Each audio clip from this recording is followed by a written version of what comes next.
All right. My name is Alex Fitchin, and I'm a third grade teacher at H.H. Beam Elementary School. This is my 6th year teaching, 5th year in third grade. I taught 1 year in 2nd grade, and all of my years have been here at H.H. Beam. Cool. So what made you decide to get into education? It's hard to explain why, but from a young age, it's just all I ever thought that I wanted to do. I guess as you're growing up, a teacher is the profession that you see because you start going to school when you're 5 years old. And I just never changed my mind. I just always loved being around children and helping other people, and I stayed the course and became a teacher, which is probably what I wrote on my papers in kindergarten, what you want to be when you grow up. Was there any particular person or teacher that inspired you? Well, it wasn't my mom because she didn't want me to be a teacher, but not because I think she's proud of me for being a teacher, but I think what probably encouraged me was not just one teacher, but many teachers. It's kind of cool. I teach third grade now in the county that I grew up in. So when I go to meetings, I still see my third grade teacher. She still teaches third grade in the county. And I think that she was one of the teachers that inspired me, and I get to tell her that. And I don't know what she did that inspired me other than just the feeling that I had when I was in her class. Like I wanted to make her happy with my work. I wanted to work hard for her in her classroom, and I liked school. I just enjoyed going to school. And I had some of the teachers that left an impact on me in high school are the teachers that I struggled through their class, but they took the time to work with me and help me. And I've reached out to my high school English teacher to help me with things through college, and knowing that I'm still in touch with my third grade teacher and my high school teachers makes me want to have that kind of relationship with my students that goes beyond the 1 year that they're in my class. Did you know when you graduated college that you wanted to come back and teach near your hometown? I don't know.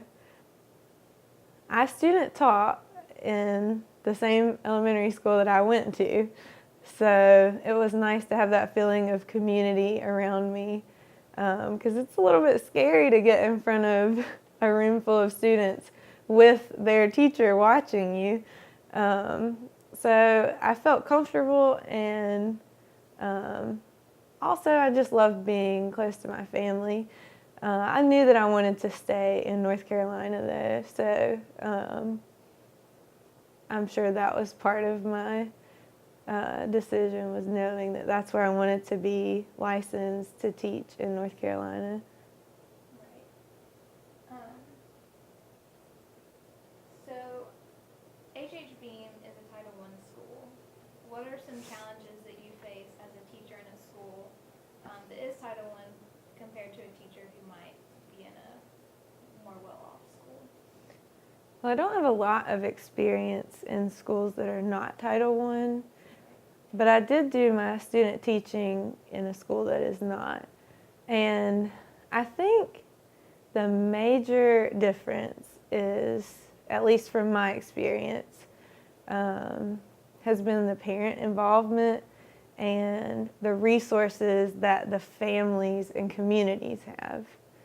Now, my school has a lot of resources as far as paper and pencils and computers and things that we need for during the school day. But I think it's what the challenges that my students face at home and their families that makes the environment a lot different. As far as the support that parents are maybe able to give or willing to give to the school, at least that's been my experience here. And it makes it very challenging to stay in communication with parents, and also challenging to solicit their support to help educate their children. So what do you think makes an effective teacher, particularly in an environment where they don't have as much parental support as they might have otherwise? Well, I think no matter what you're teaching or where you're teaching, to be effective, you have to have student engagement. And probably with any group of students, to have effective engagement, you have to have classroom management. And that is a big challenge because I've had to do something different with every class every year. They all have, it's like your class has a different personality every year. And this great strategy that you have that worked and really motivated your students to have good behavior last year may or may not work this year. So it's like this constant puzzle to figure out. And I think the challenge is probably different at non-Title I schools, or schools where the parent will straighten out their kid when they get home if they misbehave at school. But there's always a challenge to keep learning as their focus, to make students want to learn and want to grow as students. And in order to do that, you have to be able to manage the behaviors in the classroom and motivate your students so that they will want to learn. So I was in here earlier when you were meeting with some of your colleagues, and they were talking about how you always stay so positive. So what is it, or how are you able to stay so positive in an environment that maybe it's hard to be positive? What is it about teaching in your job that allows you to do that? I don't know some days that I am able to stay positive, but it is so important to remember that they are a child and you are the adult. And no matter how disrespectful they are, no matter how outrageous their behavior is, they're a child. And it's your job to be the role model for how you want them to act. So if you can stay calm, if you can work through something in a professional way and try to stay positive, I mean, that's what we want from them. We don't want students to hate coming to school. We don't want students to just scream all the time when they get upset. So it's important that we set the example for how to face a challenge, because the students in my classroom face extremely hard challenges every day. And whatever their challenge is, it's the biggest challenge that they've had to face. So I try to remember that,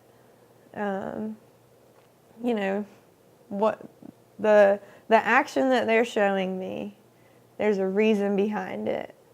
And if I can figure out what that reason is, then it makes it a little less personal. And it's a little bit easier to not lose my cool if I can just try to be professional and caring towards my students, even when they're not towards me. Right. So I know you teach kids that are pretty young, but media and technology and things like that are very prevalent in our society and are growing more prevalent every day. So how have you seen that influence in how the students maybe act or reflected in their academic work? Or have you seen a difference? I definitely think that I see it the most with like open-ended questions where students are asked to explain their thinking, or even when I'm conferencing with a student and I ask them a question and they're to respond to it. I think a lot of my students haven't had a lot of face-to-face interaction where there's someone sitting there waiting for their response, and their response needs to make sense. I think a lot of kids in general spend a lot of time that they're not really interacting with other people, at least not in person. They are watching people's interactions on TV shows, or interacting with a video game. But I think that communication skills are greatly lacking. And I don't know, I don't have a lot of years of experience to know how different it was before technology, but I certainly could see how there would be a link, because just not having the experience and practice and talking and working with other people seems to be the reason why we have some of the arguments that we have in the classroom, or some of the conversations that just don't really make sense, or even just their lack of engagement in something that is not as fast-paced as a video game or technology, like a class discussion or working with something on the board where they're supposed to be engaged and watching. They lose focus really easily. And with a game where you're constantly involved in it, I think that they're used to that constant stimulation. It makes it hard to focus on something less stimulating. Yeah, definitely. So, if you had to give advice to a future teacher, say me, what would you tell them? Or what would be the number one thing that you would tell them to remember when they're entering the classroom for the first time?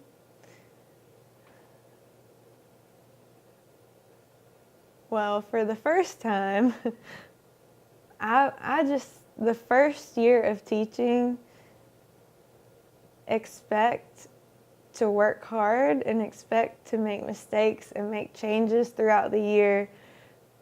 I mean, I think the most important thing is to just not give up, because it's going to be challenging. You're not going to come in and be an expert just like any other job. And I think the best thing that I did for myself is I looked around the school and I saw the teachers that I admired, the teachers that were doing what I wanted to do. And I copied them. I wasn't ready to come up with everything on my own. And I just had to learn to watch and ask questions and learn from the experts that I looked up to. And I think that's the best way to survive your first years. And after that, just don't let yourself get miserable.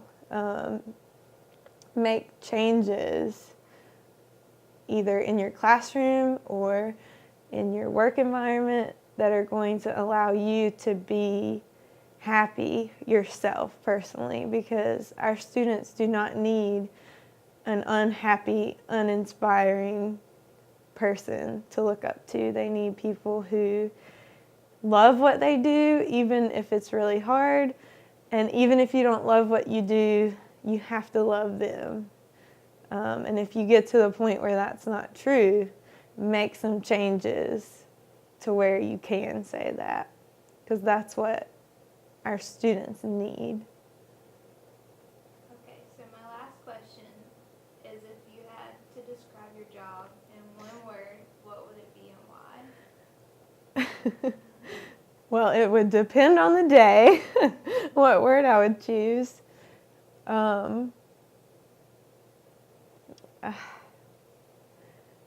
Maybe I would choose the word important. I just think that it's challenging and it's hard and it's exciting, but no matter what the day holds, I do believe that what I'm doing is important. And I know a lot of teachers come into it thinking, if I can just change the life of one student, it would be worth it. But I'm telling you, it's not good enough. Like, I don't know any teacher who would be satisfied if they only helped one student. What we do is important for all of our students. And it's a really heavy weight, because that is not easy and sometimes not possible. Sometimes I can't give a student what they need, but it does keep me going, and it does help to remember that we do this because it is of the utmost importance that our students can learn, and that they do have a right to a free education, and we want to make it a good one that can help them have the skills that they need to improve our society and our world.